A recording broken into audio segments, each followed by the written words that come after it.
All right, welcome back. We are back again to Yins Betcha podcast. Tyler, as always, Kevin to the side of me. How you doing? Good. Good as always. Got a lot to get to. Got a lot of football to talk about. Baseball to talk about. I mean, I know we'll just touch on it, but a lot of stuff happened over the weekend. Vikings are 5-0 in London games, as you can tell by the graphic. We're gonna get to that. Football is back, and we are gonna jump into it. We got college football to start. As usual, everyone knows the schedule pretty much of this show. Michigan talk first, college, NFL, talk about our teams. But if you want to start there, Michigan 24, Wisconsin 10. Typical Michigan win. Yeah, started out a little shaky for sure. I had a wedding that day, so I watched a lot of the first half, but after that, I knew I got alerts that we were scoring, which was good. So maybe you could enlighten me on what you saw. Maybe Sure. you were there too. So I was there. Beautiful, hot October day in Yeah. Ann Arbor. Probably the hottest that it's been in that month for sure. I never panic on first drives. Obviously, teams script to their first 15 plays usually. Sure. And they did go right down the field. There was some moans and groans in the 110,000 faithful, but I never panic on first drives. If we would have gone on 3 and out and then gave up points after that, then panic mode sets in a little bit. But obviously the defense took control from there. A little underwhelming at times, but there were points that were left on the board from the offense for sure. Zavada didn't have a good day again, missed a field goal, but really it wasn't on him. It was a bad snap, which I actually saw another one on one of the extra points later in the game too. So I don't know if there's a center problem on special teams or not. Yeah. But there were 2 instances where that needs cleaned up a little bit. So they probably should have covered the 16.5 that the line landed on. Yeah. But I'm glad I did not bet on it, didn't touch it. Rivalry games, you just never know. But I know the score doesn't reflect it, but Michigan pretty much, other than that first drive by Wisconsin, had control of the game. I'm expecting to see a little bit more from Underwood. Wisconsin did come in with the number 1 ranked defense in the country. yeah, And we actually had more rushing yards in the first 2 drives than they gave up in a game. So Oh, wow. ended up with about 176 yards rushing for the game on a team that was giving up 50 a game. Yeah. I really thought this was going to be Underwood's first 300-yard game. Didn't quite get there. But there were a couple drops. So Yeah. it is good to see Donovan McCulley kind of making himself the number 1 guy. That's been Michigan's problems for probably 15, 20 years, as just not having a go-to number 1 guy.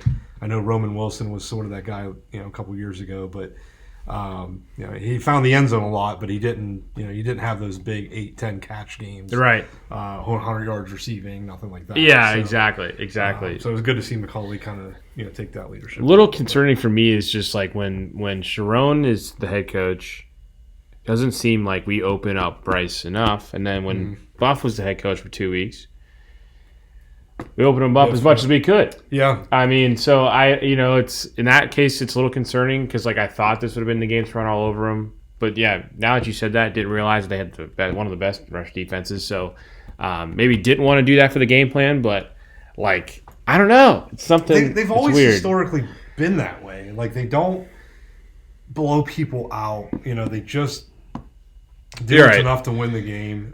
Yeah. And as long as you're going to win, I'm okay with that. But it doesn't. It just doesn't give you room for error. So if you have a game where it's not necessarily clean, you're turning it over. That's where you're vulnerable to upsets. Sure. And they weren't. They played clean. They played fine. I was a little curious. The end of the game. I want to talk about the end of the game. So Wisconsin used a very long 7-8 minute drive. Only get 3 points out of it. They ended up getting sacked on 3rd down, so it was the right call because it was 4th and 15 or whatever it was. Yeah. So the analytic call right there is get the field goal. They tried it onside. It took a weird bounce, so they had a shot at recovering it.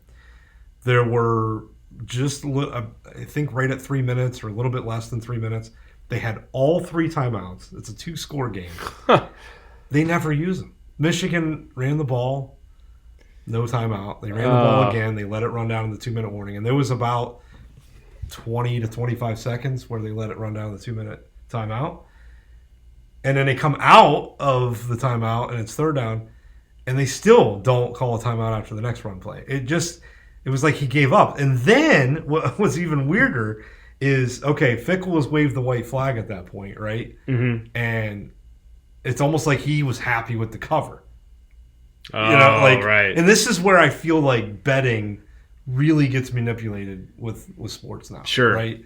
Like, where's you don't get, like, this isn't like Premier League where you get a point for a tie, right? Like, yeah. You don't get a point for covering. You know what I mean? Like, and yet I actually hear that in conversations on like PTI and SportsCenter. Uh-huh. They actually make it's a side note where they say they make it this team won, but they covered. Right. Okay. Yeah. Like, the only people that should care about are the people that are betting on it. Right? Yeah, not you. Like, there's no moral victory. Exactly. As a fan, that we covered. You're right. It's so weird to me. And then again, Wisconsin's not calling timeouts. So once Michigan picked up that first down, kneel on it, right? Like, they're not calling timeouts. You can kneel on it 2 or 3 times, you're out of there. Mm-hmm. No. Then Sharon decides, after, again, having handcuffs all day and having an offense that runs the play clock down to 5 or less before they snap. Yeah. He decides, let's hurry up. Throwing the ball, running the ball quick, like getting to the line quick. Yeah. And then they move it almost looked like we were going to score. I did see the end of that. Down to the 3-yard line. And I was like, oh my God, are you trying to score? Are we trying to score and try to run it up? I remember seeing that now. Yeah, yeah. It was the oddest thing. Like, and I feel like, do I think that coaches are betting on it? I'd like to think not. Right. I think there is some kind of, like, again, a moral victory as a head coach or job security by saying, well, we went into Ann Arbor and we covered. Do you want to win by so much or so lose by so much? I wonder if, like, when Moore saw, okay, Fickell's giving up, he's not let me go score. Let me go fucking score. Oh, and man, it was so weird. Now, I didn't see it. Now, when we got down to the 2-minute timeout and I saw Wisconsin's not calling timeouts, I looked at that as, okay, you're giving up. Right. And, I'm guilty. Like, I always used to get on fans for leaving games early. I am one of those people, but I'm there every Saturday in Ann Arbor, right? And, beating a crowd. I had Rachel and Brandon there, so we were going downtown. Yeah.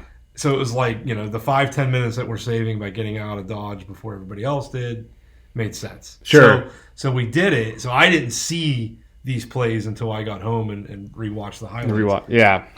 So I didn't realize that that's what transpired. It was crazy. I had assumed that we were just going to kneel on it or whatever. Right. So as it should have. It's so crazy to me. So yeah, I mean, so that's what I mean by they missed a field goal in the game. They had a chance to score really if they wanted to at the end of that game and didn't. And that's the thing. If you want to cover, he could have called a timeout. With 3 seconds left and sent Zavada out for a chippy. And then you cover by 17. That would have really, I guess running a play, at the end of the day, you should still stop him. Stop it, yeah. Teams will say that all the time. Like, it's not like he was throwing the ball once he got inside the 10. He was running it. Sure. But they were hurrying to the line. Like, it was weird. It was definitely weird. What you bring up is an interesting point, too, is because, people say good teams win, great teams cover. But, people on ESPN, I watch Goff and Pellet at 11 o'clock sometimes at night when I'm up and I watch the late game or he's on and he's going to interview someone, but he always brings up his bad beats, right? All those things roll through, they lost by a point and didn't cover and all this other stuff. I get that it's fun for you and it's fun for the people that are watching. Maybe people did have it that are watching you, but, you are an analyst on ESPN. You're supposed to be talking to us about sports. Why are you caring? Why are we caring? And you said PTI, and there's a lot of different things that come into effect now, too. And especially in that game, you're right. It looked like we were going to freaking score because I didn't realize Fickell did that either. Yeah. I missed that part walking to the bar before everything else, and then I watched some of that, the rest of the game. And then he looked like, oh, my God, we're going to put it on top of him. Yeah. We're going to, everyone's going to hate us now. Maybe I'm probably sounding old school and a get off my lawn guy, and I'm only 44 fucking years old. I do gamble. I have a DraftKings account and I gamble. Yeah. But I think this is why I don't do it a lot because of these, the point spread thing. It comes down to stupid shit like that, right? Right. And we sit here and we have fun and we make our bets and stuff. And this is why I like to bet parlays with money lines. Let me pick a winner. Yeah. Like that's not, that's distinguishable, win or lose, period. Right. The point stuff, like it just weird shit like that happens, and then they play to it. Yeah, they play go to it. Like yeah. The players and the coaches are well aware of what it, and it just is crazy to me. And that's the other thing too, is now it's so prevalent, and I can go on a rampage about this now, because the NBA and how close they are affiliated with FanDuel, or close how all these major sports holders, NFL, MLB, NBA, how big they are in ties with the gambling and everything. And now I feel like coaches are looking at it way more than they ever did before. So I could have a whole hour show about gambling and that. And gambling and it's crazy, good and bad to it. I would love that would be a good segment to get some guests on to talk about that. It makes me want to bet less if I'm being honest, right. I agree with you. I just can't stand that that's part of the conversation. I want to talk about wins and losses and the play on the field. I don't, and because I end up getting into a conversation with Brian that night about that, and we've done this for 5 years now.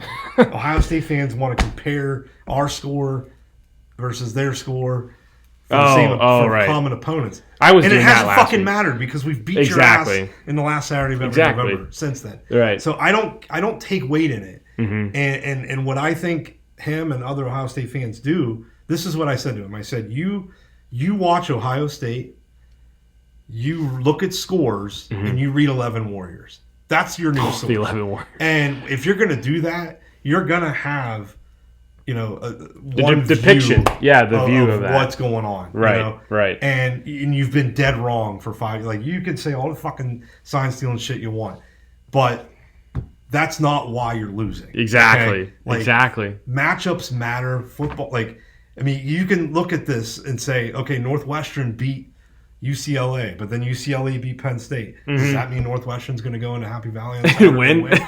Maybe. Penn State's bad. Yeah, we'll get to that. Yeah. But no, that's probably the most likely no. Right. Penn State's going to win that by multiple scores. Yes. Okay, so I don't take weight into that kind of stuff. Sure. I think you can absolutely see the way a team's playing against somebody, and try to picture, okay, we have that kind of defense, and I think we can put pressure on. That's absolutely logical and fine. Yeah. But every team is going to have a different game plan depending on who they're playing. Right. So I'm not panicking. Ohio State, and we'll get to that because they did play on Saturday. They've got a great defense. The game is going to be tough. But the way I sit here right now today, I think we absolutely could win that game. Yes.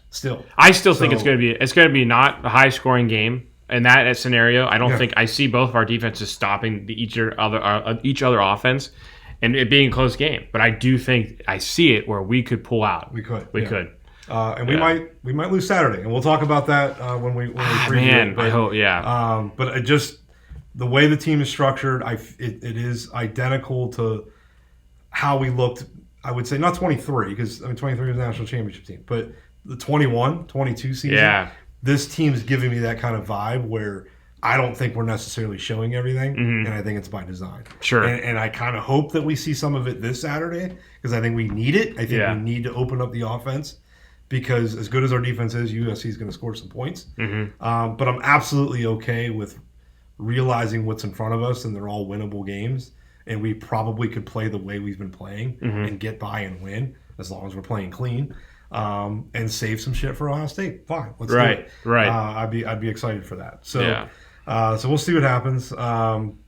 Justice Haynes, man, what a dog! He might be the transfer portal of the year. Right. 100-yard game. 117. 2 touchdowns. We could count on him for a 30, 40, 50-yard run every game now. Right. So it's crazy. I love watching him get out in the open. Yeah. And we still have Marshall behind him. He's good. Yes. Marshall is good. McCauley, like you were already talking about McCauley, I think he could be a Sunday player. He's going to be a Sunday player. I think he could be one of the top 20, 25 players in the NFL for a wide receiver. But like in this scenario right now, we have a great wide receiver out there. Sure. And that's awesome. That is so cool to have. I mean, it's really good. Marsh is emerging a little bit as definitely number 2. Yeah. So it's all positive.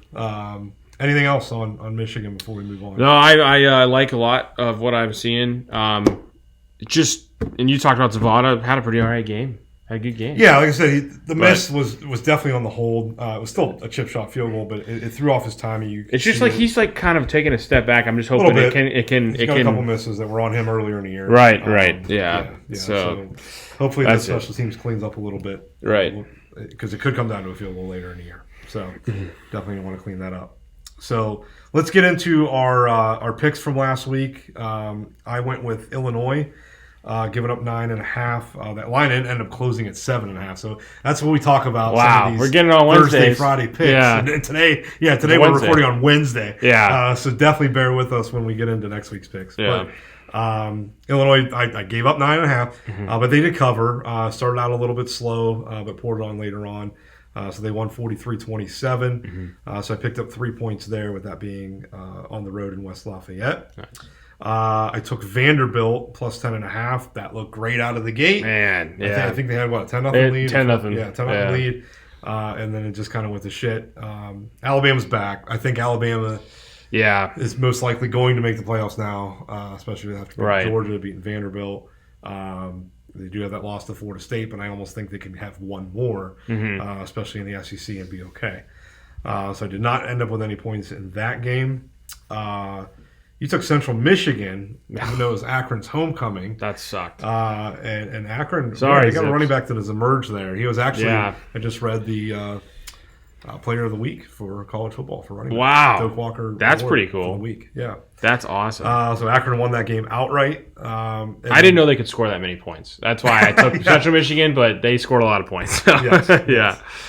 And then your YSU Penguins. I don't know if you got to watch that game. I saw scores, highlights. Yeah. Again, fast start. But they definitely left some points on the board in the first half. And that's the points we left on the board was the 5 points we lost by. It came down to the point where it was just at the end of that game. You know, we had to have like pretty much a miracle happen. I figured at that point we were like, all right, it's trending to the point to where we're not going to do it.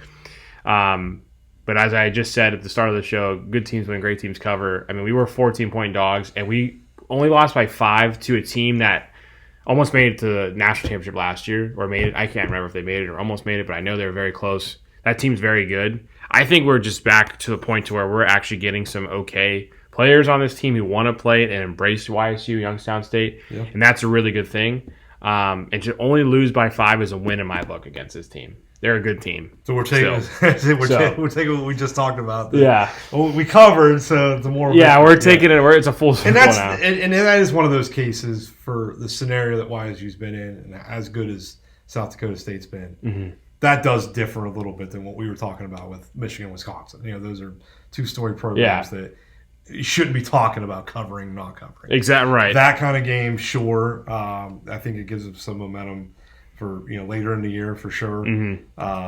So yeah, it was good to see that they were competitive.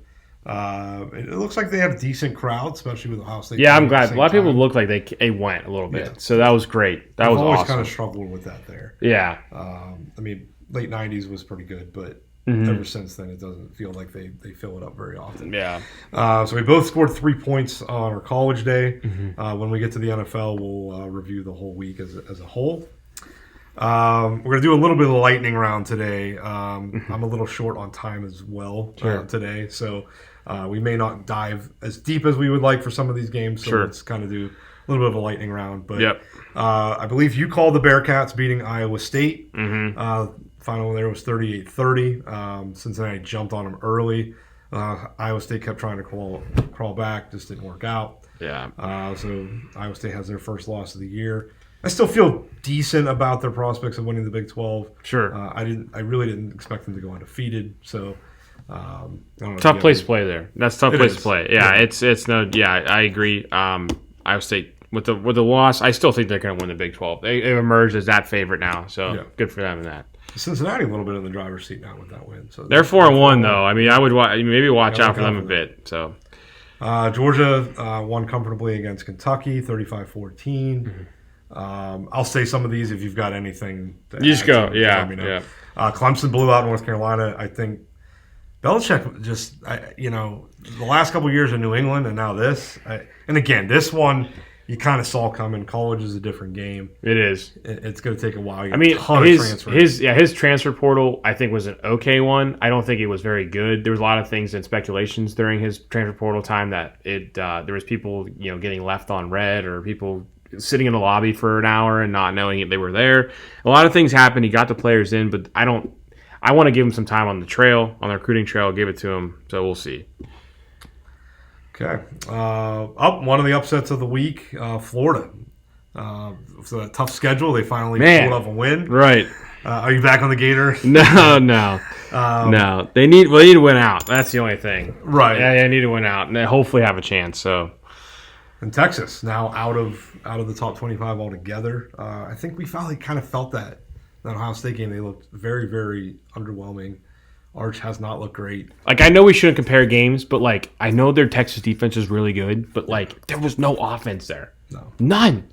I think we have a little bit of a better offense, Florida too. had a pretty anemic offense to put up 29. Yeah. Texas defense. So right. I don't question that. So. Yeah.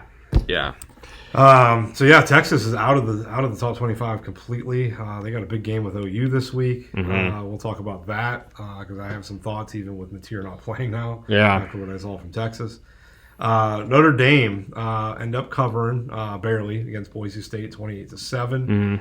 Mm-hmm. Boise kind of held in for a little bit there in the first half, but Notre Dame pulled away. In the second half, they may not lose out, or they may not lose another game. I don't see them doing it. They do have USC in a couple weeks. That could be a tough matchup for them. Yeah. And we'll see what kind of momentum the Trojans can get from it. They need to win that. Yeah, to. Definitely. I want to talk again. We didn't preview this one, but Washington was down 20-0 to Maryland, and came roaring back to win 24-20. Yeah. And I was starting to think when I saw that Maryland score, I'm like, man, Maryland might be good. I mean, that was their first loss of the year. Right. We got to go at there the week before Ohio State. So yeah, Maryland always plays us tough. Right. They have for several years. So that's a game that's going to be tougher than what most people might think. For sure. Virginia stays undefeated. Or I'm sorry, has one loss. They lost the NC State game earlier in the year. But that was a big win. I picked Louisville to win that one. I thought there'd be a letdown after the Florida State game. Yeah.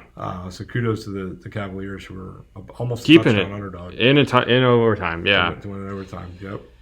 We talked about Alabama beating Vanderbilt, pulling away after trailing.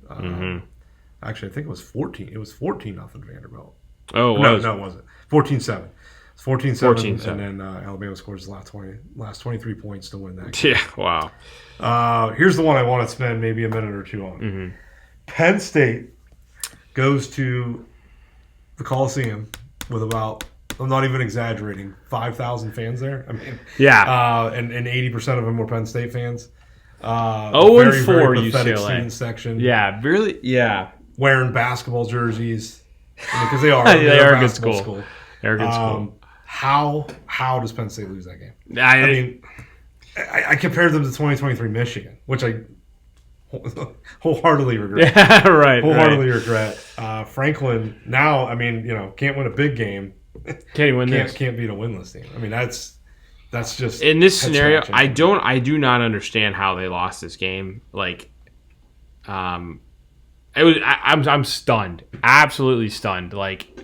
Because now they're unranked too, right? They are. Yeah. So Penn State and Texas in 1 week went from 7 and 9 respectively to completely out. And you're talking about a preseason 1 in Texas, and I believe Penn State was 2. Yeah, preseason. Yeah. So your top 2 teams, and again, the rating. Yeah. Why are we ranking and fucking? Why are we ranking? This is Exhibit A. Why are we ranking? Why are we ranking them? It's all just people to talk in the offseason, and that's all it is. It's all just for people in speculation to talk about why this team's here and why this team shouldn't be here. And yeah, you're right. It's becoming stupid now. It is. Yeah. It is. And this is why. And I told you I wanted to have power rankings for us, and because of the sake of time, I decided not to do it again this week. Can we do it? Here we are. We're already 5 weeks into the year, and I'm not.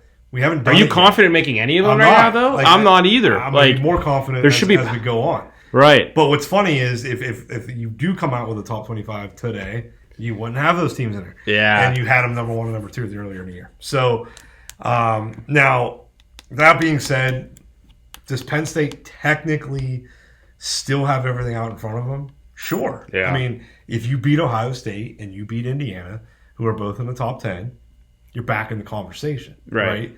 The problem is you have 2 conference losses now. Mm-hmm. But did that stop the Ohio State Buckeyes from last year? No, it didn't. No. And really what's funny is Ohio State had what? A regular season loss to Oregon. Uh-huh. And they lost to probably a shit-ass team. They Yeah. weren't very good. No. Right? And that's what Penn State has on their resume right now. And So, they're now unranked. technically you have a loss to Oregon Yeah. and a shit-ass team. Now, is UCLA way worse than what Michigan was last year? Sure. Yeah. And you don't have the rivalry to kind But of lean on. now with this unranked teams, Texas and Penn State, this creates a much harder task to get in. And I don't know. It looks like the committee is just shoving them off. Like, and By I not ranking them. But not, Yeah. not ranking them. But- They should be 24 and 25 or at least something. Yes. I mean, maybe I understand the Florida-Texas thing more. Florida's lost 3 games, and Texas lost to them. But, like, and UCLA was 0-4. The other problem But is I don't if they beat Ohio State and beat Indiana, they might still need other help. Right, They right. need teams to lose a game or two themselves. Yeah. Which may or may not happen. As it stands right now, if I did do a top 5 or top 10, Oregon and Ohio State are in my top 5. Period. Yeah, right. So there's already 2 teams in the Big Ten that have 0 losses. Mm-hmm. And, I question whether they'll have 1 or 2 anyway. Yeah. So Yeah. now Penn State gets to control one of those. If they beat Ohio State, Mm-hmm. that helps them. They can't do nothing about Oregon now. But if Oregon goes undefeated, that's a good loss. So Yeah. it doesn't You're right. hurt them from that aspect. But they absolutely have to win out. They have no room for error anymore. I'm disappointed because I'm going to the game Saturday. Yeah, and right. hell, that was in question. I'm getting texts from my brother on Saturday. Fuck this, I ain't going. There you go. And I get it. And I was, I'm not a Penn State fan, but even I mean, beating UCLA really had no bearing on Michigan season. So I wanted the best atmosphere possible for this Saturday. Yeah. And losing to Oregon didn't necessarily ruin that for me because they were ranked number 7, and I'm like, okay, That's fine. If somebody in front of them loses, they might be a 5 or 6 team. Yep. I'm going to see them live. Everything's out in front of them. They're fine, Right. right? And then losing that game literally changed everything. Like now it's like, God, is the stadium even going to be full? Yeah, Like, are you even going it to might see be good 75, 80%. I don't know. Right. Students might not show up. If Penn State goes 3 and out on the first drive, It's almost a the crowd's boycott. going to. I mean, It might be. I think we're going to hear some boos. Yeah. Again, unless they jump on Northwestern and everybody's happy, get lucky. But the first sign of something bad or a punt Yeah. or a turnover, holy shit! Right. And I don't put that game. We talked about Drew Aller in the Oregon game. That game that might have been on him in that game. This was on the Penn State defense. I mean, you're talking about an offense that had scored 54 fucking points in Right. 4 games. Right. And Penn State's got a great defense, and they put 42 on them. I mean, that was stunning to me. I missed the Yeah. first half because I was getting out of our game and getting downtown, Right. and I'm getting text. I'm looking at the score, going, "What is going on there?" And so I clicked on it because I'm like, "There's got to be pick sixes. I'm going to see scoring drives that say 4 plays, 6 yards." That's what I expected you'll to see, see. right, the flip of the field. I'm seeing 74-yard drive, 82-yard drive. I mean, they're moving the football. And Yeah. I'm like, wow. And then that block punt, and I thought, okay, all is well. They're going to get back in this. Yeah. It's 27-21, halfway through the third. I'm like, Penn State's going to win this game. Yeah. And then, nope, Amaliva just fucking runs all over him. And it was unbelievable to see. How'd they let him run like defense. that? I don't know. How do they? I don't know. I don't Just a understand. stunner. An absolute stunner. I don't know. I mean, bad they had 2 guys with 60 and a guy with 128, and a guy with 29. Like what? Like that's just like Penn State. It's time. You're moving on from James Franklin. It's not going to be in the middle of the year. You're going to give him the goodbye and at the end of the year and let him go then. But it's time to move on. I do have to ask this question out loud. Was Jim Knowles the problem? I mean, if you look at the Michigan blueprint, was running all over him. No matter in the 3 what. years that we beat him, and he earned the nickname Jim Holes. Yeah. 'Cause he had holes in his defense. So that maybe Neuheisel fucking exploited that. I don't know. Like, and I think we'll really learn a lot more about Penn State over the next couple of weeks. Mm-hmm. And I know they're only playing Northwestern this week, but I think it's imperative that they make a statement Not just win the game. You gotta like, win they by They 60. need to cover. They need to blow them out. You need to win by 60. And they need to garner some more momentum. Yeah. For when they play Ohio State, because right now, if they were playing Ohio State this week, Yeah. it could get ugly. Really bad. But that's how you prove it. That's how you prove that you flushed that game. Yeah. You got to win. Now, Yeah. you have no more room for error. It is. Got to beat Penn State and Indiana. You have to. And good Lord, I mean, Indiana, like Ohio State's offense is maybe underwhelming by other years comparison, but the way Indiana moves the ball, Yeah. If UCLA can score 42, Indiana can score 70 on that. Oh, right, So, right. They need to clean it up, and they need to clean it up quick. Yeah. Yeah. Okay, we'll get off the Penn State soapbox. I'm sure my brother will enjoy that segment. Oklahoma, I said that they wouldn't cover with no Mateer, and we 44 nailed it by nothing. 2 points. Oklahoma wins 44-0. They did not. They did cover not that. cover. Did not cover even with the shutout. Let me see what it closed at. It 46 closed and a at half. 46. Yeah. We talked about South Dakota State's comeback win. Man, just take that third quarter back. Right. Third quarter just killed you. Texas Tech, man, I tell you what, this is a team that's slowly and quietly being very impressive. They're not just winning; they're dominating teams. Yeah. And that was a tough little game. I know they were double-digit favorite, but going at Houston, who was undefeated, that was kind of a trendy pick on game day for Houston. Heck, they may win the Big 12. Tech, yeah, they look good. They definitely look good. Yeah. When did they? I don't even know if they don't play Iowa. Did they? Let's see. No. Look, little gander. They do. They not. don't. So they, maybe in a Big 12 championship game. Yeah. But looking at their schedule, good one. at Arizona State could be tough.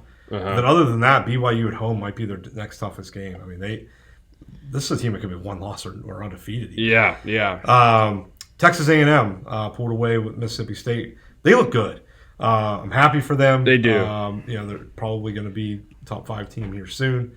Giga Maggies today is my buddy would have been his 41st birthday, so I'll try not to get emotional. But part of me, if I was looking at a serious playoff contender team to win it all, I hope A&M. Yeah. Right. For his sake and for his brothers. Miami, man. This we're team. doing our rankings. I love this team. I'm going to go ahead and say Miami is the number 1 team in the country. In my opinion. Yeah. I love this team. I think they are too. I think finally Mario Cristobal has figured it out. He has his team.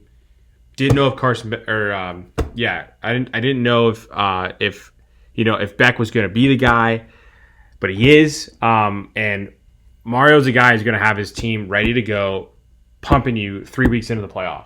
He's going to have to be off and then play again, then off, but he's going to have this team ready. And that's the coach you need to win a 12-team playoff. So I like where they're standing. I love this team. And he's been criticized, and rightfully so, for some coaching decisions. Obviously, the Georgia Tech game comes to mind. I think it was a year ago. 2 years ago. Yeah. All you got to do is kneel on it, didn't do it, fumbled it, Tech wins again. Exactly. So and that was the second time in his career that he had. And I thought he's gone. I thought I thought he was a fireable gone. offense. Right. We talk about players making mistakes, and boy, will we get there in the NFL. Yeah. But yeah, I think that they just got a complete team right now. I mean, shout out the AD and the administration out there to not fire him. I mean, it's a big step for you not to, and he's showing it to you why you should have kept him. So, and don't be guilty of looking at just the score on this. I watched this game, and Miami dominated. It was 28-3. They came. Florida State, had a great rally in Miami. Yeah, took the foot off the pedal a little bit, but yeah, that score is not indicative of what happened in that game. Ohio State blew out Minnesota. I mean, the Gophers aren't very good, so I'm not going to take a lot of weight into that. Yeah. But I will continue to say their defense just is not letting anything happen. No. That's a couple times now where they've given up a field goal on an opening drive, and they were so good. That defense defense could win them a lot. Yes. They'll probably be a Final Four team. I don't think they're going to do it this year. I just don't think they have the offensive power, but we'll get to that later on in the year. But yeah, I agree. And that's really it from Saturday. I forgot to look at Friday, but I think BYU ended up did not cover against West Virginia, but won comfortably. So, so I guess that's it for last week. So let's go into this week's picks. And again, we are recording on a Wednesday. Bear with us with these lines. Yeah, no Thursday games that are worth talking about. We have games tonight. Oh, on Wednesday. Yeah, Wednesday. Wow. Liberty, UTEP, Missouri State, Middle Tennessee. I Jeez. got nothing to really offer any of them. No. I forgot about the baseball game. I meant to throw it on and put it on mute behind us. Oh, 3-0. Mariners yeah. are up 1-0 in the third, so they can close that Good out. to know. Man, with them being on the West, we'll talk baseball briefly since we're transitioning anyway. Man, Seattle and Toronto both look good. Toronto's a little so afraid good.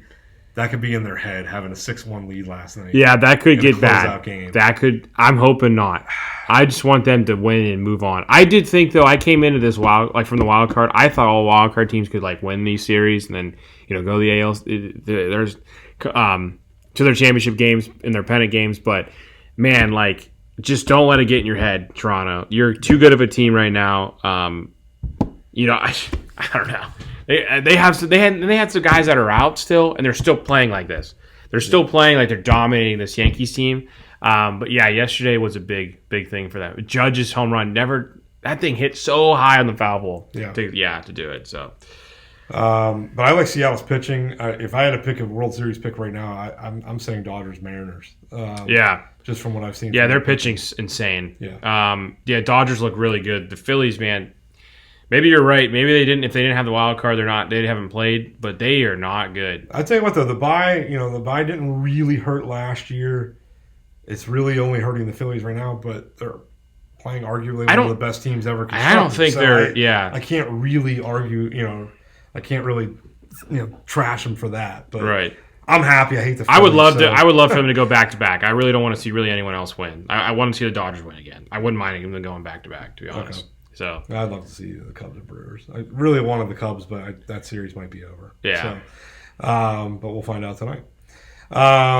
Thursday, not really any football games worth talking about. Friday, we do have a ranked team, number 24, South Florida, at North Texas. Yeah. Who's 5-0. So this is a big game. This is a game that really could determine who gets a playoff team of the non-Power 5. Right. So North Texas is at home. I like that, so I'll take that. Okay. South Florida needs to win this game. I think I'm going to take it just in that aspect of it. I probably would lay the points with North Texas. They're a good team.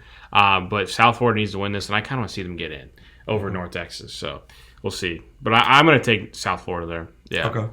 I know Rob's one of our listeners, so we'll go ahead and talk Rutgers, Washington. It's 9 o'clock on FS1 on Friday. Huskies laying 10.5. I do feel like the comeback against Maryland was huge. Yeah. And maybe that gives them some momentum. They play us the following week. Right. Trying to bounce back from that Ohio State loss. I like Washington in this game and to cover.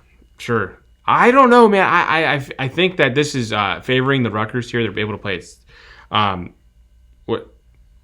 Oh, no. They're going to be playing midnight their time? No. Is that Washington? It'd be 6 o'clock out in Washington.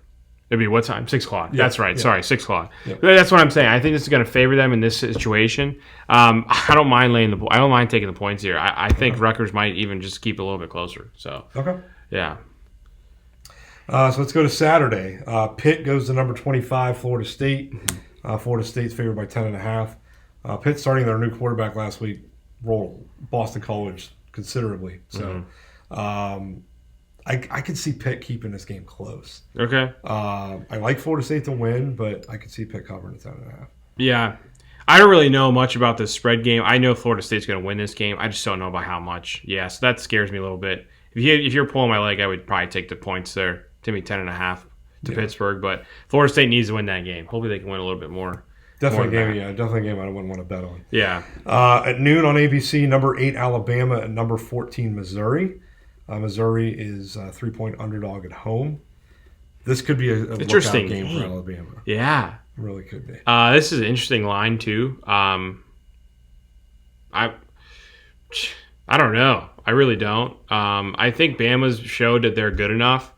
But the way they started out against Vanderbilt, I don't know. If you started against them like Missouri, like you did Vanderbilt, I don't know. Yeah, it could be scary. So I'm gonna add to the SEC chaos, and I say Missouri wins the game outright. Man, if they go undefeated and beat Alabama, that's a team.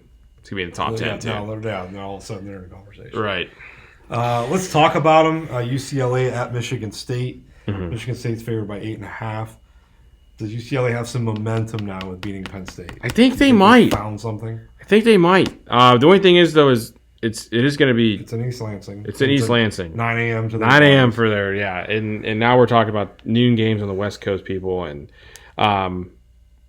so in that regard, I just want to take UCLA plus the points. That's what I want. I like Michigan State wins the game, but yeah, UCLA keeps it close. Big noon kickoff. Number 1 Ohio State at number 17 Illinois. Illinois getting 14.5 right now. I kind of like that. Yeah, just don't. I don't want to hear these Ohio State fans, man. If they blow out Illinois, I'm never going to hear the end of it. Right. Like, so that's what I'm banking on. Give me the points. Yeah, I like the points there. It's a tough environment, Illinois. I think it's all right. It's still a little bit of a place to play, so we'll see. I do like. Give me the points there, though. Okay. 12:45 on the SEC Network. Washington State at number 4 Ole Miss. 12:45. Ole Miss is favored by 32.5. I think they cover though. I don't think Washington State's any good. No, I don't think so either. I don't think Washington State's really played anyone this year. Of course, there are only 2 teams left in a Pac-12 conference, but I think Lane Kiffin feeling good about being in the top 5. Yeah. Got riding some momentum with beating LSU. I think he keeps the foot on the pedal. Yeah, I like it. Makes a statement out there. Mm-hmm. So we get into some mid-afternoon games. Red River Shootout, which I don't think they call it that anymore, do they? Red River Rivalry, I think, right? Yeah. The shootout is too bad of a word. Yeah. Number 6, Oklahoma, and unranked Texas. Texas is actually still favored by 1.5. I still feel like that has a lot to do with Mateer being out. 2 weeks ago, when he went out, I'm like, man, I had said after OU beat us that I think Oklahoma's going to beat Texas. Mateer gets hurt. It's kind of back on the Texas train. So maybe this is fool's gold because of that. Exactly. I think it's weird that Texas is favored. It probably knows something. They're probably going to win. But I'm going to pick OU. I like them. You like OU. Yeah, they're like my team. Right. But just what I'm seeing from Texas, I think the Sooners win. Yeah, I agree with you in like everything that you said there. But this is such a Texas game. You think it's so gross that you have to take Texas here. And then they get back into the rankings if they win this, right? Oh, 25. You better put them at 25. Nothing less. So, but yeah, it's a Texas game. It's gross. Give me Texas. Okay. 3:30 on Peacock. NC State at number 16 Notre Dame. Notre Dame's favored by 22.5. Obviously, ever since they lost those first 2 games, they're putting some points and blowing teams out. I like the Wolfpack to cover, okay. But I think Notre Dame wins comfortably. Maybe 15-18 somewhere in there. Yeah. So give me the 22.5. Yeah, I mean in this scenario, I do. I don't know. I like Notre Dame. I like where they're at. I think they cover this game. I just see them winning out and doing everything they can to show everyone how good they are. So maybe this is a game that they're able to raise the points up and just keep going on them. So. Okay. We're going to talk about this, even though it's not a ranked game. Mm-hmm. I'm going to be there. I feel like by the end of the year, Penn State will at least be back in the top 25. Yeah. Northwestern going into Happy Valley. 21.5 points is the line. I'm going to say he wakes them up. They blow him out. Yeah. 38-7, 38-10, somewhere in that range. So yeah. I think Penn State covers. Yeah, I agree. I agree completely. I think that this team needs a game to wake up. It's this game. You have to do it. Have to. Yeah. 3:30 ESPN, number 22 Iowa State at Colorado. Buffs are getting 3. Dion's back to dealing with some more medical issues. Surgeries. He's got more blood clots. I was saying he should go somewhere else. He may not coach again. He might. I mean, it's sad. It's a sad reality. I'll take Iowa State. I think they need to bounce back, even though it's on the road. I got to keep my Big 12 hopes alive. Yeah, I got to keep it there. So I'm gonna take the same. I'm gonna take Iowa State too. This is a much needed game for them to win and win away on the road and by a comfortable margin, 10 to 12 points. Yeah. So we talked about Missouri, Alabama being a big game. Got another one, 3:30 CBS, number 7 Indiana at number 3 Oregon. I'm confused on this one. I think Cignetti's going to take this seriously, but so is Dan Lanning. Yeah. I mean, the coach, talking about big personality coaches going at it. I love this game. I can't wait to watch love this game too. I think Oregon's going to win. Yeah. But I feel like this could be one of those, like, they go for 2 to win it, like, or kick a field goal to win the game. I'll take the 7.5. Oh, give me all the. I love the 7.5. Like, I love the 7.5 here. Love it. Okay. I think Indiana's way better than Penn State, and Penn State kept Oregon close pretty much for the entire time, making it to overtime in that game. I know it's a big game, whiteout and everything there. It's a different atmosphere going to Oregon, but like Indiana, I think, and Cignetti can run on this team. He has the guys. Give me the 7.5. Okay. I think they can win that game. They could. They really could. Yeah. You got any opinions about YSU at North Dakota? Another big game. Another Dakota team that we usually, we always lose to by a big margin. In this scenario, I just want to find it real quick. You're not I got it. for North Dakota State, are you? No. Right. I mean, so another team that is not like, I don't know. Years past, they've been okay of a team, but like in this scenario, I'm just hoping that we can cover and do everything. I don't see a line. Is there a line? No line yet. No line. Yeah. So I think that we're just a bounce back win this week for us. I'm hoping in this scenario. Okay. I hope. 4:15 SEC Network, Arkansas at number 12, Tennessee. With Pittman now gone, I think Arkansas is reeling a little bit. Mm-hmm. So I like Tennessee to cover the 12.5. Yeah, give me Tennessee in that scenario too. Arkansas, I think, could be good in a couple years though. But yeah, in this scenario, Tennessee. Okay. 7 o'clock on ESPN, Florida at number 5, Texas A&M. A&M's favored by 7.5. I like them to win and cover. Yeah, I like. Maybe Florida's found it, but that Texas team is not very good.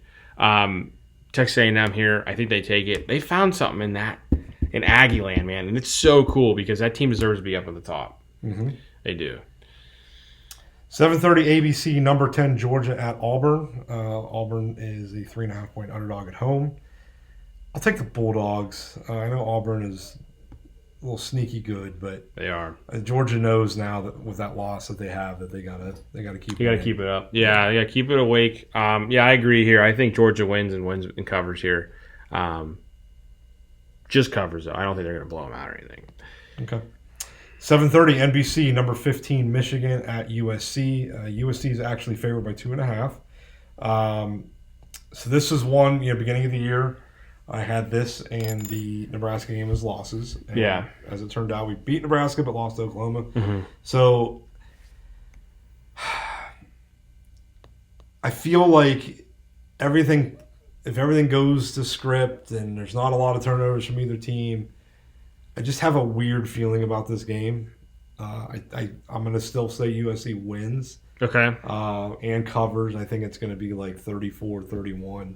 I can see them putting some points on us.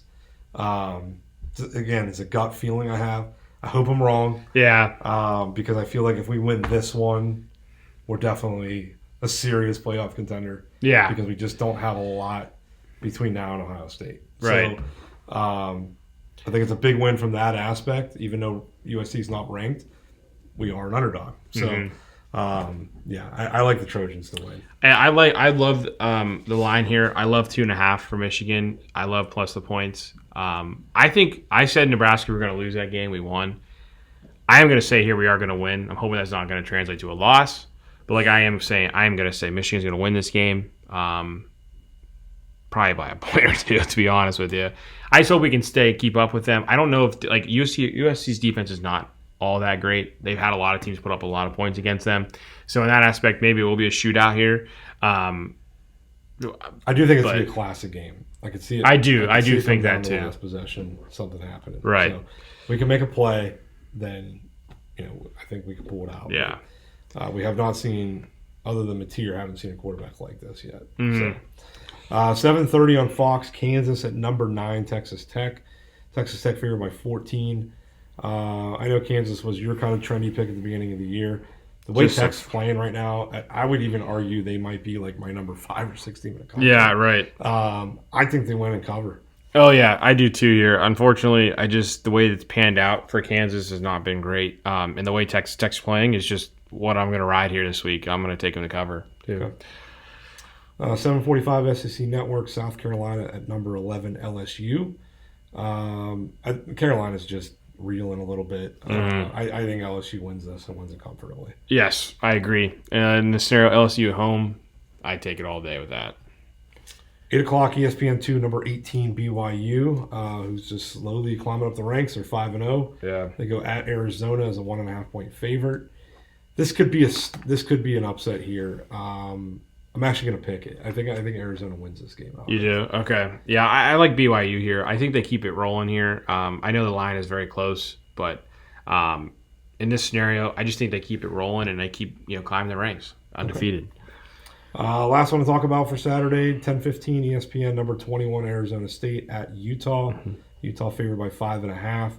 I know when we pick that Texas Tech game, I say Kyle Whittingham doesn't win big games or when he's got expectations.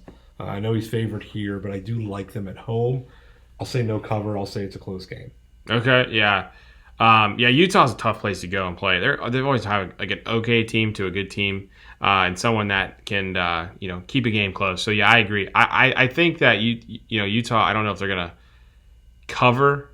I say Arizona State covers in this game. I don't know. That's a tough game to pick though. Tough game. All right, so let's go into our picks and locks of the week. I think I've got my favorite. I did skip over Virginia Tech's playing at number 13, Georgia Tech. Yeah. Georgia Tech's favored by 14.5. I like Tech and Georgia Tech. Yeah, I like Tech and like Tech. They're both Tech. Give me the Ramblin' Wreck from Georgia Tech. Yeah, I like it. I like Georgia Tech in that spot too. At home, thank God they don't have to hear Sandman over there either, so that's good.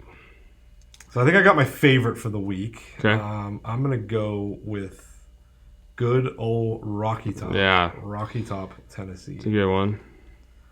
Giving up 12.5 to Arkansas.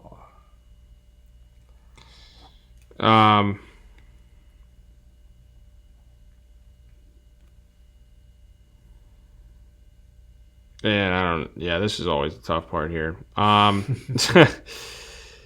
So I think I am going to take, give me Florida State to cover 10.5 or whatever you have. I think that's what I have too. Yeah. It's 10.5. Florida State to cover the 10.5. Yeah. And I think so. I was between two upsets. I am too. Yeah, and one of them is Illinois, and I don't. Yeah, mine too. I picked them last week to win as a favorite. I picked them as the underdog against Indiana, so I've picked Illinois a lot. I've gone against Ohio State a lot this year, and it hasn't worked out. So I'm going to avoid it. If you want it, by all means, take it. I'm going to go off script, so to speak, and take a non-top 25 game. Nebraska at Maryland. Maryland's at home, getting 6.5. Okay. Blew that 20-0 lead to Washington. I think they bounce back and win outright against Nebraska. So, okay. Give me Maryland plus the 6.5. Nice. I like it. Yeah, I don't know. I left the door open if you want to take Illini. That was my backup pick. But it's a lot of points, and I don't know. A little reverse psychology and want to see the upset happen, so I'm staying away from it. Yeah, I'm gonna. This is another game though that I think that they can win it, and it's on the road, so maybe I can get some points here. I may be getting too greedy, but I'm gonna take Indiana here plus 7.5. Okay, is my play. I like him in that spot. I like him in that line. So I think it's going to change. That line's going to change on Saturday. Without giving away the NFL too much, you got a couple point lead on me right now. Go points. You feel like, hey, give me a backdoor cover, and if I get a win. Right. And extend the lead. So, all right, let's take a quick break, and then we'll do some NFL. Yep. Okay, back for NFL. We're going to start and just go in order here. We're going to go. Vikings-Browns, 9:30 on London last week. Yeah, God, pulled it out. Pulled it out. I tell you what, the injuries. I mean, it is crazy. Week 5, that 18 of our 22 starters from Week 1 have missed time. Injury bug. The entire offensive line at one point in that game. Their cell was kind of like on a snap count, which was really odd because in the fourth, it was like the fourth quarter you're taking them out. And I'm like, this is when you kind of need them. It was crazy though. The last drive of the game, the Browns were the number 1 ranked defense coming in. I still think they might be statistically. But we have an 80-yard scoring drive with literally no starters on our offensive line. Like a patchwork against the number 1 That was Great huge, defense in the actually. league. I will say the fact that Myles drive. Garrett didn't have more of a game was shocking to me.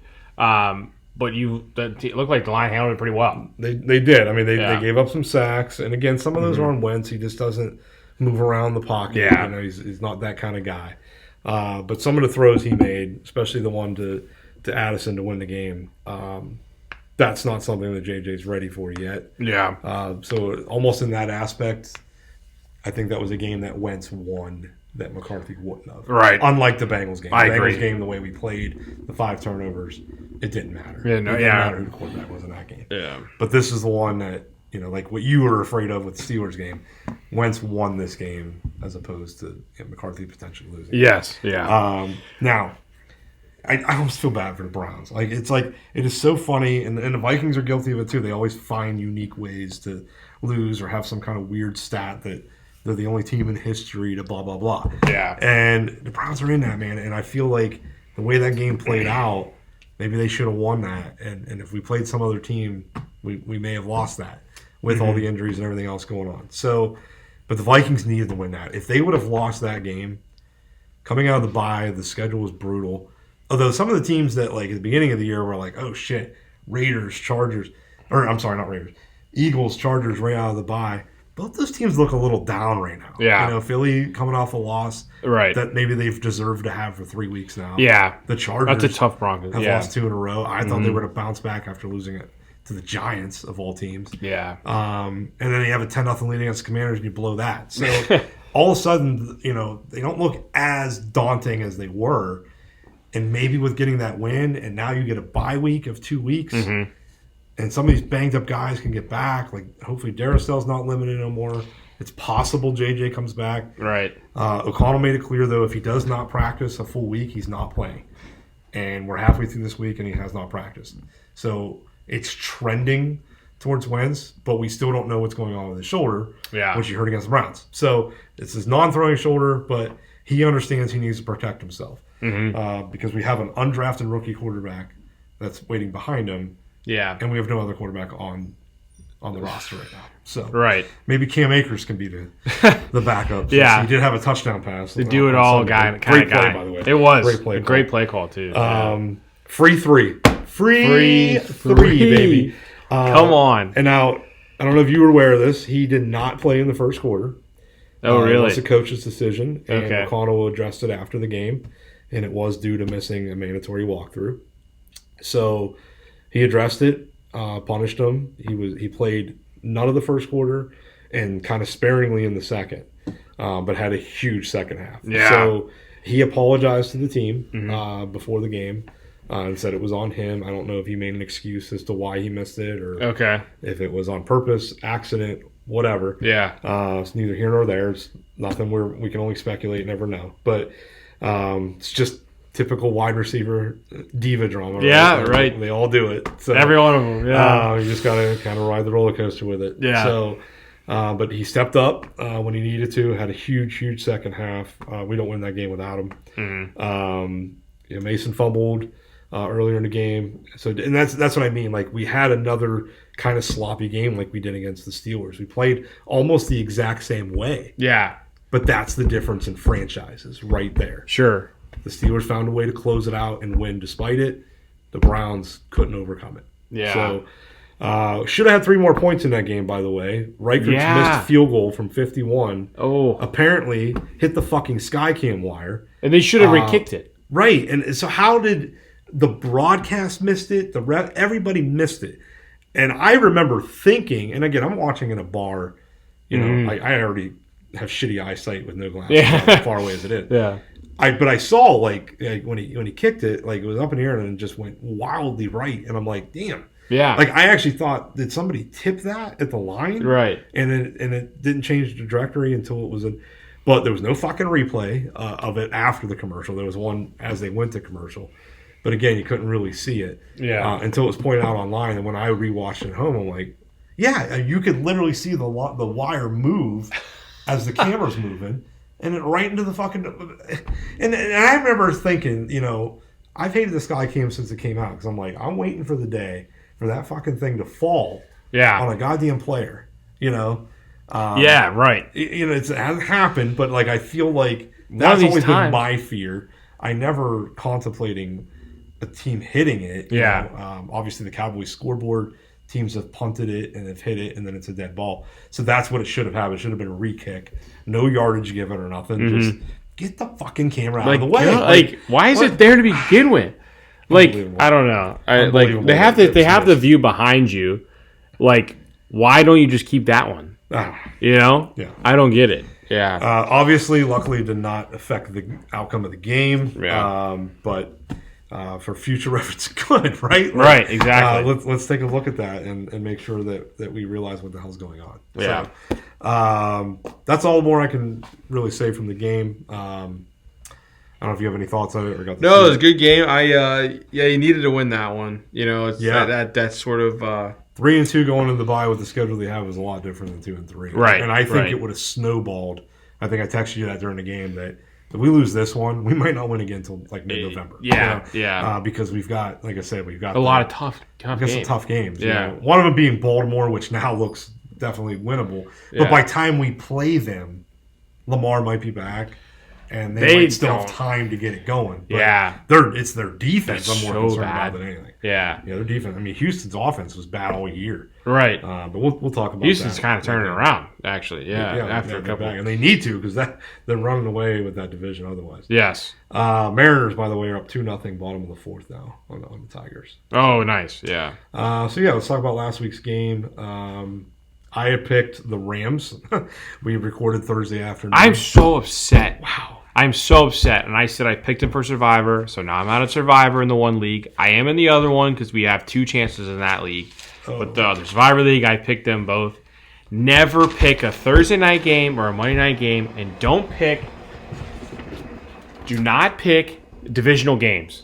Oh, yeah. That is the freaking worst thing I could have ever done. I don't even know why I did it. We probably need to. But the Niners were not supposed to win that game. They going into that game, they were 3-1, but they did not look great.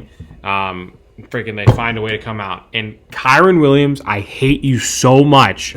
You fumble at the 3 to not get you literally won the game right there. Literally won the game. They fumbled at the 24 as well. They had a blocked extra point. There were so many ways to win this game. In overtime, which I don't disagree with the call, but you got to come up with something more creative than up the middle. Yeah. So just a lot of points left on the board for sure. Credit the Niners, though, for going in there and taking that win. I mean, again, that's why I'm kind of excited about going to LA to see the Vikings. It's more so for the Chargers than the Rams, but the teams travel there, especially San Francisco fans. I mean, that was basically a home game for them. Right. And it's crazy. Especially the Rams are good. The Rams are good. They're a relatively recent Super Bowl winner. Dude, Matt Stafford is still doing it. He's still throwing the ball so freaking good. And I thought he was going to have like a down year, like coming in. No, this guy, he's got Devontae Adams, who's still good. Like he's got weapons. He's got Puka, and everyone's still there. Kyron Williams still catches the ball and runs it, which I can't stand you now. But Matt Stafford is someone I wish I had on my team. He's so good, and he's been good. Like I know those down years in Detroit, but like he's just such a good player. He's so good. So you took him in your Survivor pool. I took him as my lock of the week, and we both got screwed. So I ended with nothing. I thought for a while there that I was at least going to get the win out of it as they started to come back, and it just didn't work out. So I went with the Titans as my upset pick. And man, thank you to DeMarcado for again back-to-back weeks. We get a guy that fumbles on the 1-yard line. This damn near was a Leon Lett situation where Don Beebe in the Super Bowl chased him down. So all the credit in the world to what was that guy from the Titans that chased him down? Spears or I can't remember now. But he didn't force the fumble, but he kind of made it made it an interesting play. DeMarcado lets the ball go again at the goal line. I do not, for the record, though, condone head coach Gannon's response to it. I get it. If I'm a coach, especially after seeing it not on your own team, but happening in the league the week before, and arguably cost the Colts that game. Right. And you can't draw a direct Pinpoint it. line to say that it. Yeah. But this one you kind of can't. Right. If the DeMarcado finishes this touchdown, it's 28-6. It's over. It's absolutely over. I don't know. And that I left would it be open. livid too. If I was a Cardinals fan, I'd be I would have a freaking coronary. yeah. I just it's happened. It's prevalent in the league. None of a Vikings never done it, and a Michigan player's never done it. But I can almost I promise you that when it almost will inevitably happen. Yeah. I feel like it's going to rampant happen. now that don't let it cost you. Did the they fucking say? game. Did they say what he said to DeMarcado? No, but there was It physical said- altercation. Like he hit him. Oh, And, frick! yeah, Don't- you can't do twice, that. Actually, he did apologize. Yeah. And it felt like a sincere, not a scripted apology. Okay, Yes, you can't you can't hit someone. hit him. You can't do it. Right. And you know what? Credit DeMarcado for not reacting to it. He probably would have took it. killed him. Right. He had an offensive lineman that was consoling him anyway when Gannon came over and did it. And so there's video of it. If you haven't seen it, just Google it. Oh, I will. Yeah. But yeah, there's a lot of players that would have reacted to it, and then it would have got real ugly. Oh man. So it didn't get to that point. I understand the frustrations. I would have been frustrated too. But, you know, yeah, you can look at it and say, okay, if DeMarcado doesn't fumble that, the Cardinals might hang on to win. Maybe, though, if Gannon doesn't react the way he does and his players see that, maybe they don't let up and let the Titans back in the game. Do not hit win the him, game. but give him it because I would have too. Yeah. I would have. You just don't lay a finger on him, but you freaking get into him and understand that you love him as a coach, and I hope he loves you back as a player. But it gets everyone else freaking fired up and ready to go. Yeah. Like that should have been what the altercation was. Yes, yell at the dude. I would have too. But like, yeah, it gets someone fired up to freaking go out there and want to play for you even more. Right. And hitting's not love, that's for sure. So the game-winning touchdown was the wildest one I've ever seen. So they they throw an interception inside the 5. The Cardinal fumbles it. It rolls around, bounces around, gets kicked around, rolls all the way to the end zone. The Titans recover it for a touchdown. So that's how essentially they win the game between DeMarcado's fumble and that. yeah. So luck was on my side. Yeah, you with got all picking the points Titans, there. Got 7 points. Jeez. It was a road underdog win. So finally, after picking the Titans all year, they finally come through. So I ended up with a total of 10 points last week. Your NFL picks, you had the Lions going to Cincinnati. They covered that 10.5 easily. So you picked up the 5 points there for favorite on the road.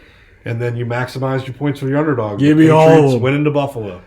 Go, Pat, in go! that game. Yeah, that Stephon was. Diggs, dude, was an animal in that game. Yeah, And, he was. I didn't really believe that they would win it. I bought into a little bit about covering, which I think you were really Yeah, just I trying really- to get that out of it. Yeah. And I agreed with you on the 8.5 there.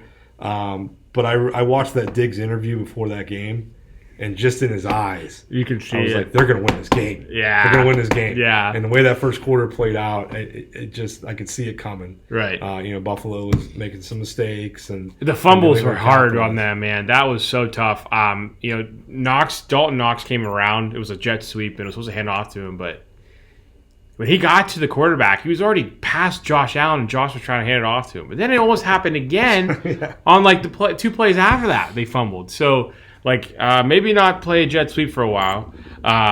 But I think the Bills battled back in the fourth, scoring 10, but the Pats kept on them. They literally matched them in every quarter. The Patriots did, and scoring the 3 points in the first helped them win that game because they literally went 3-3, 7-7, then 10-10 in the fourth. So that was huge in that aspect for them to win that game. I like Drake May a lot. I think he's a great player.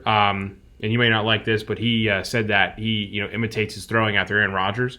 And it's kind of showing how much he's able to throw a ball. He can do it, and I think Vrabel really likes this guy, and I think he likes his team. But that's a huge win for them. It really and is. Yeah. I think the Bills are going to win this division, but watch out for the Pats. They might be a playoff team. It could be. Yeah. Yep. So All right, so again, we'll start to do a little bit of lightning round here Mm-hmm. with past week's games. You again maximized your NFL points, Yeah. with 12 total. which puts you at 15 for the week. I had 10, so you extended your 2-point lead up to 7. You're now up 38-31 after 5 weeks. Boom. A touchdown lead. We talked briefly. Texans all over Baltimore, 44-10. The Ravens are just a shit show. Although I did have somebody ask me, "Oh, do you think John Harbaugh's in trouble?" Give me a break.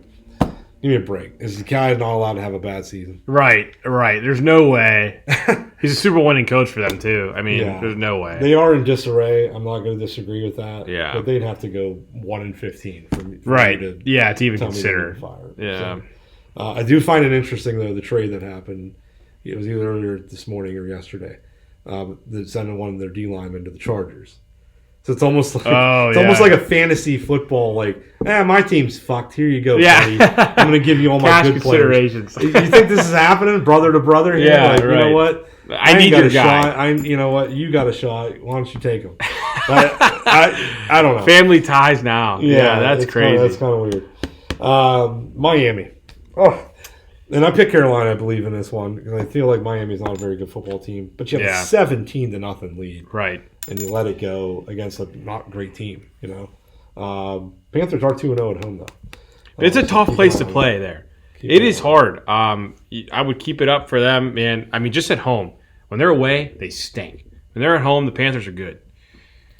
So I remember after week 2, I said, hey, if I had to give an NFL MVP, it's Daniel Jones. Well, we're 5 weeks into the year, and my MVP is still Daniel Jones. Yeah. So, I mean, we're now almost a third of the way through the season, and when are we going to start talking about the AFC South? When are we going to start talking? We will, because when we get the Monday night game.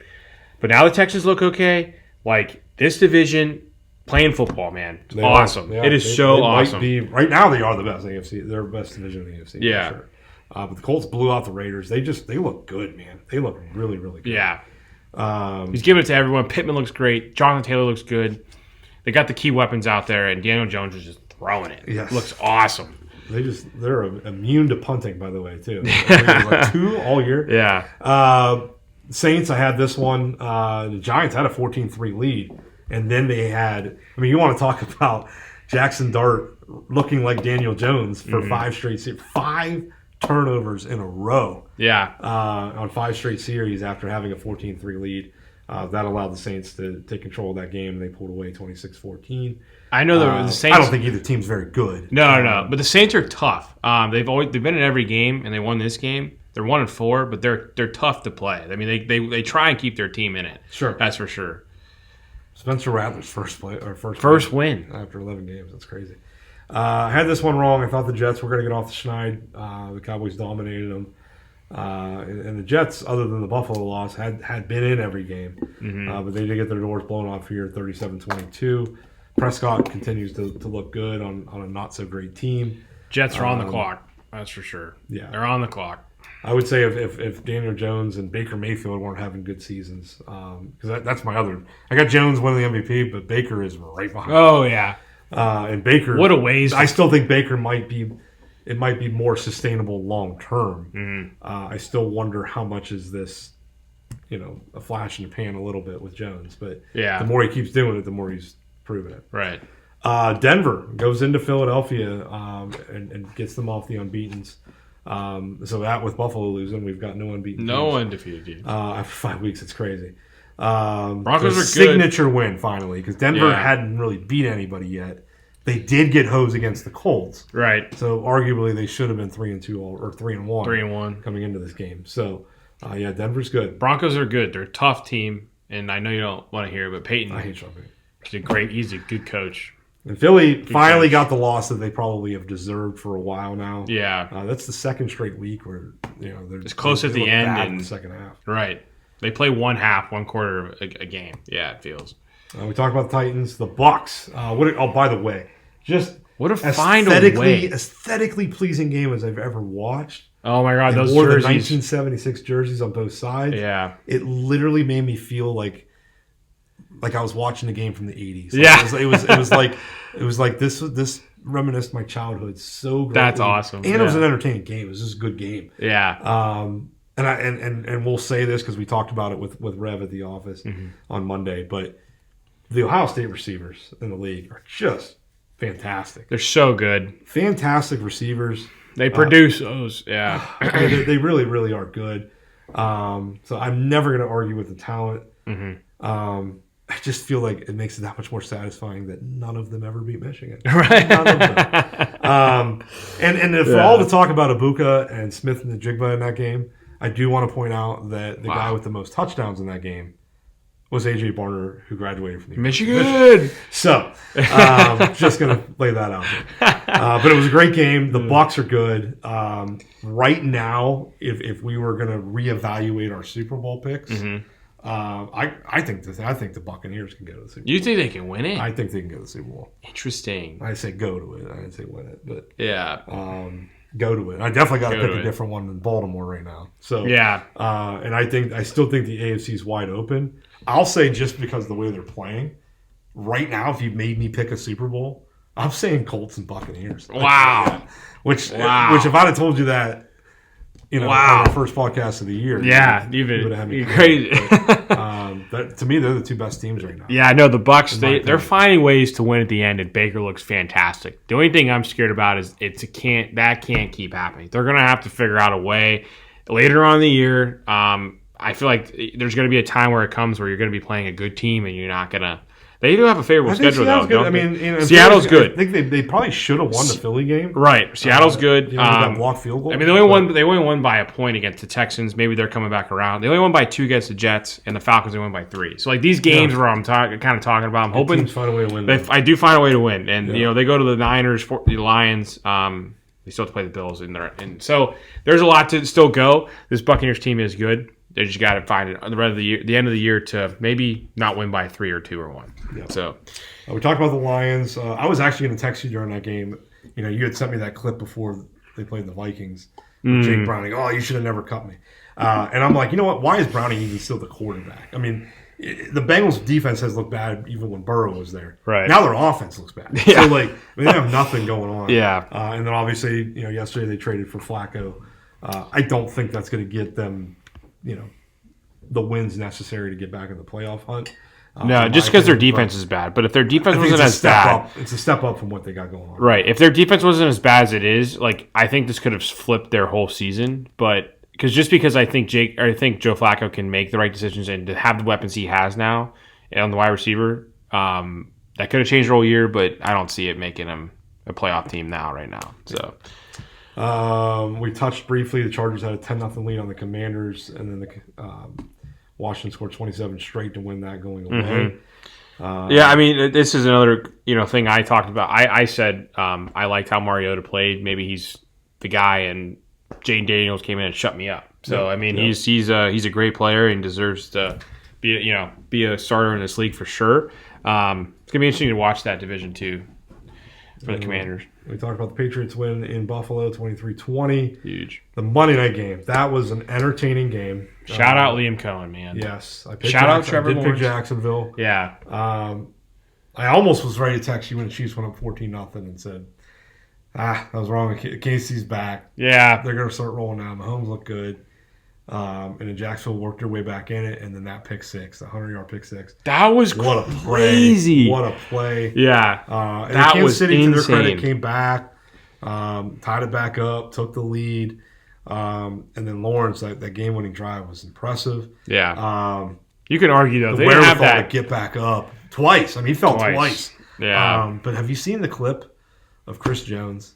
You're just sitting Does there. that not make you Just think, sitting there. Is the NFL scripted? Absolutely. What was going through his head? Right. He's one of the best defensemen in the league. Yeah. Not on just his team. What happened there? What do you think that? Should we read into it? Is it just? You mean just him just sitting there? Just I kinda think it was just just standing. distraught of the loss. Or just, what do you mean? But again, the play wasn't over. Like, right. Lawrence Just standing there. He's standing there. Yeah. That's That a has good gone point. viral, and some people are. You got conspiracy. Well, they theorists just out sat there at the end of the game and distraught. Like, he Yeah, I'm just not talking sat about there. that. I'm talking about the standing, play, yeah. the game-winning play where Jacksonville was having fucking timeouts. Like, I mean, you could And he tackle fell them and twice. bounce. You can Yeah. create chaos here where they got to spike it, and I don't know. It just seemed like he gave up. There's not enough. It's not one of those like there's a minute and a half, 2 minutes, so let them score so we can get the ball back. Yeah. There's 15 20 15 seconds seconds, left. yeah. I mean, like you got to play defense and stop him. Right. I just when he fell twice. I've rewatched it like 5 times. I'm like, Yeah. am I missing something? Did he get hurt? Did he just nothing came out about him there. either. There's Yeah, no nothing came out about him. And he could have got if he follows the quarterback. I don't know what his job was on the play. Like, was he a spy? Like, which if he is, he's Chris Jones. Like, why is he not coming after the quarterback? I don't understand it. Mm-hmm. I don't understand it, and it does make me question. I mean, some players take plays off, but how do you do that with 15 seconds? 15 seconds, yeah. I do love Trevor Lawrence, man. You said it. He'd be someone to have as a quarterback, and I was kind of doubting that. But the way he's able to run the ball and throw it, and watching them play was great. Liam Cohen, I think he's a great offensive guy, and I think that the scheme that they have in place for Trevor Lawrence is just awesome, and I think this team is going to be very good. Okay. Very good. All right, so let's get into this week's picks. We got the Thursday night game tomorrow night on Amazon. The Eagles at the Giants. Giants are getting 7.5. We just talked about, got to stay away from divisional games in your survivor pools and all that. The way the teams are trending, I actually think this is going to be a competitive game. So I like the points. Sure. I think the Eagles will find a way to win, just because they're more talented than the Eagles. Yeah. Right? But I could see this being a 3-4 point game. Yeah, another points. another divisional night and Thursday night game. I'm going to take the points too. I think Dart is even he had the 5 turnovers against the Saints. I think he is a step up. The team seems to be responding better to him as well. Yeah. I wouldn't be stunned if they upset him.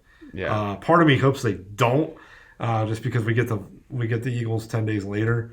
And I don't want them to have right. 2 straight losses. Yeah. Now they're going to have I want them to struggle and win and have a little bit of fool's gold like they had against Denver. Right. I want them to feel good about themselves. And then come play and then come play us and be overconfident. Yeah. I don't want them pissed off. I do have some breaking news here. Okay. This is a call for college right now, but we were just talking about the UNC Tar Heels, but Bill Belichick is willing to trigger a $1 million buyout with UNC if he could find a soft landing, with another team or in media.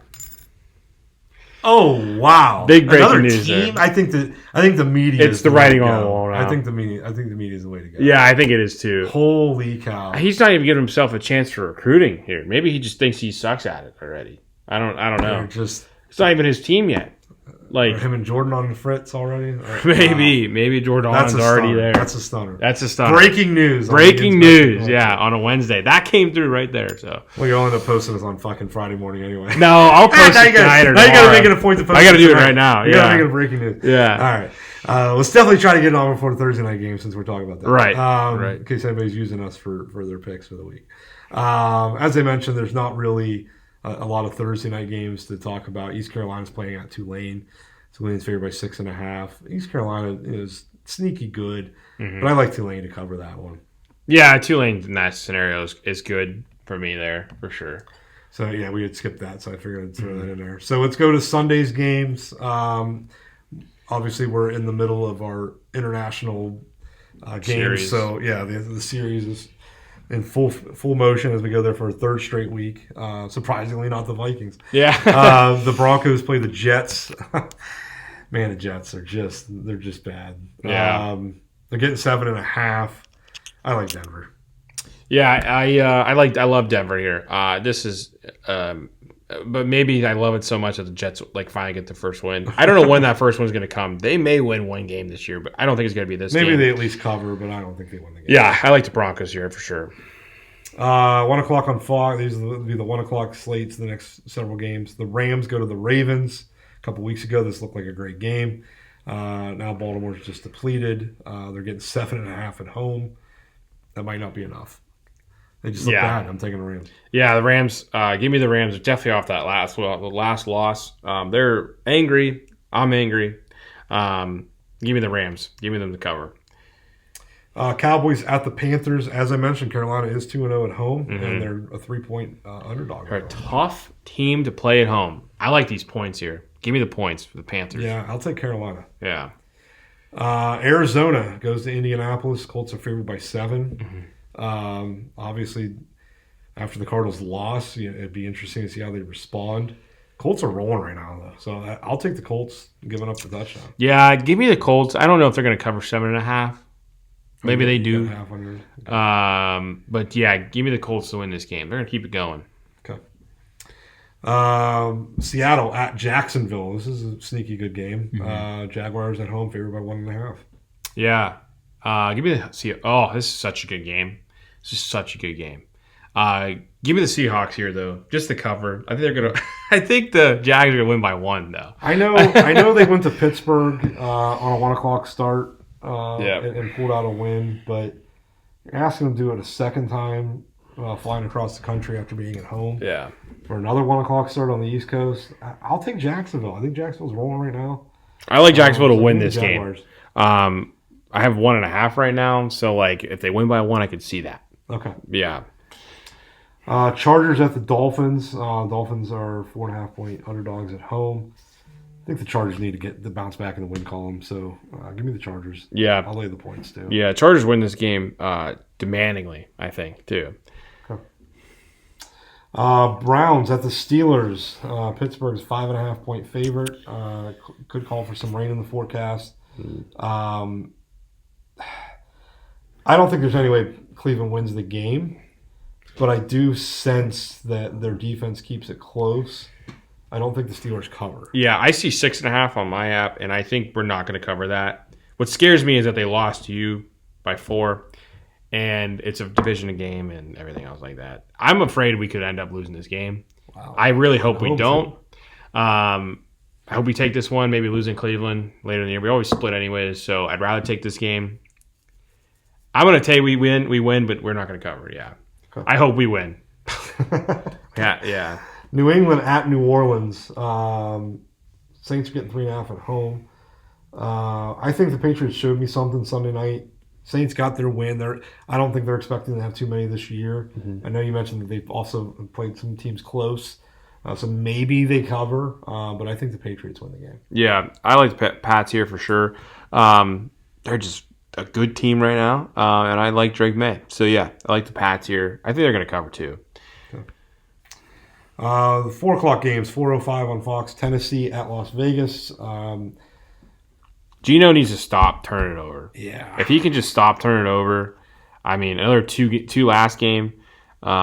I think the Raiders win this game, but just on the fact that hopefully Geno Smith doesn't throw many interceptions. Yeah, I'll take the Raiders and a cover. 4:25 on CBS, the 49ers at the Bucks. Tampa Bay's favored by 3. I like the Bucks in this one and a cover. I think they finally get a win that's not at the last minute. All right, yeah. I think they win by 7. You think it's this one? Yeah. I think Brock Purdy's going to maybe come back this game, which actually I think is going to hurt the 49ers more than help them. So, yeah, I agree with you. I think the Bucks win this game and cover, too. Okay. So, Bengals go to Lambeau. Packers are giving them 14. This will be the second time that Flacco's played the Packers. Yeah. They've already announced that he won quarterback. Yeah. He did win. He was at home. He's got a better defense, though. Right. Green Bay's got their attention a little bit now. I actually think that Flacco will keep them close or something. I'm intrigued to see the Packers win by how many 10 points they can score now, right? I'm really intrigued to see how much these Bengals can score. Maybe Flacco, they cover. I mean, he can still throw, and he's got can great throw. fucking receivers. So I think they. If they could score points, they can cover this game. Yeah, I don't think they'll win, but right. I don't think they'll win either. But yeah, I agree. I think they're gonna cover. I think. Okay. And then the Sunday night game, the Lions at the Chiefs. Chiefs are favored by 2.5. Arrowhead. So these are two teams that I kind of tried to say neither one of them are going to make the playoffs. I looked dead wrong on Detroit. Still could come to fruition on the Chiefs, and even more so if they lose this game. Yeah. With that being said, I think they know they need the win. I think the Chiefs are going to be more desperate for the win. Right. So I'll take them. I don't feel great about it because I do think the Lions are a better team. Yeah. But I'll take the Chiefs. I don't like that the Chiefs are favored, and really the only reason why they are is because they're home. I don't see this I don't see these teams being evenly matched either. Like I think the Lions are a better team, not much better, but better. This is so tough. maybe the Lions cover, but Chiefs only win by 2 or Okay. 1. I don't know. That's what I'll say. Chiefs win. Yeah. So we have a doubleheader on Monday night, 7:15 on ESPN. The Bills go to Atlanta. Falcons are 4.5-point underdogs at home. I think something's wrong and missing right now in Buffalo. So I feel like this is a little bit of a trap for them. Mm-hmm. I'm going to take the Falcons at home. Okay. In an upset. All right. Yeah, this is a lot. I like the Bills. I like them to cover too. I think after that Pats loss, it sucks. It sucked for them. They hate that they lost that game. So I'm going to take the Bills. I worry about their run defense, and I think Bijan Robinson's going to have a big day. Yeah, he's good. That is Yeah. very true. Yeah. He's sneaky good. Mm-hmm. ABC, the second game, 8:15. The Bears, a rematch of last year's Hail Mary game in man. Washington. Commanders are favored by 4.5. Part of me wants to say, the Bears will treat this as kind of a revenge game, but I just think the Commanders are a better football team. Mm-hmm. I think the Bears will stay competitive. I could see it being a field goal game, so I'll take the 4.5, but I like Washington to win. Yeah. I just like Washington in this spot. I like them to cover too, I think. The Bears are definitely better this year than they were last year, but the way Jaden Daniels played last week showed me a lot. So I like the Commanders there. So let's get into our picks of the week. I think I have my 2. Excuse me. Okay. Just after kind of talking through it. Again, a reminder, it's 4 or more for NFL. Yeah. We've got enough here to choose from that we don't need to extend that. I think we had to do that last week just because there wasn't that much to choose from. So you want me to do my favorite or underdog first? You do the favorite if you want. My favorite Yeah. is going to be, I'm going to take the Colts -7. Okay.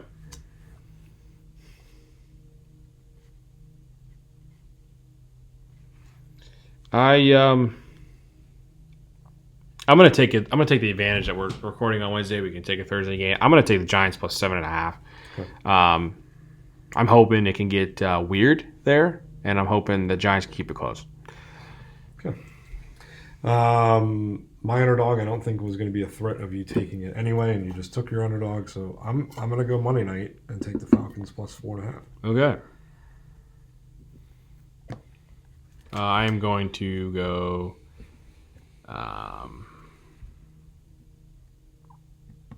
I'm gonna go. Give me the. I'm gonna take the Commanders Monday night too. Okay. 4.5. I kind of like the Rams. Yeah, I was thinking about taking them too. Being on the road. I was thinking about doing that. I like that too. All right, so recap our picks. College, I'm going Tennessee -12.5, Maryland plus 6.5. You've got Florida State -10.5, Indiana plus 7.5, and then for the pros, I got Colts -7, Falcons plus 4.5. You got Commanders -4.5, Giants plus 7.5. Sweet. All right, so I don't know. Do we know what day next week yet? Jeez. The next Thursday game is the Steelers or the Bengals. I don't know if you've got plans for that. Like we can try to We probably maybe record prior to kickoff, watch it whatever somewhere together. Or That's good. whatever. That could work. Yeah. I don't think I have anything either night, Wednesday or Thursday if it ends up being early. But, Okay. Yeah. but maybe it's a possibility. Pittsburgh, Cincinnati next week. Yeah. Give me a reason to wear my Ocho Cinco jersey. Yeah. No, that's good. All right, cool. We'll figure it out for sure. Sure. We'll get there. Yeah. But all right, great show. All right. All right. See you guys next week.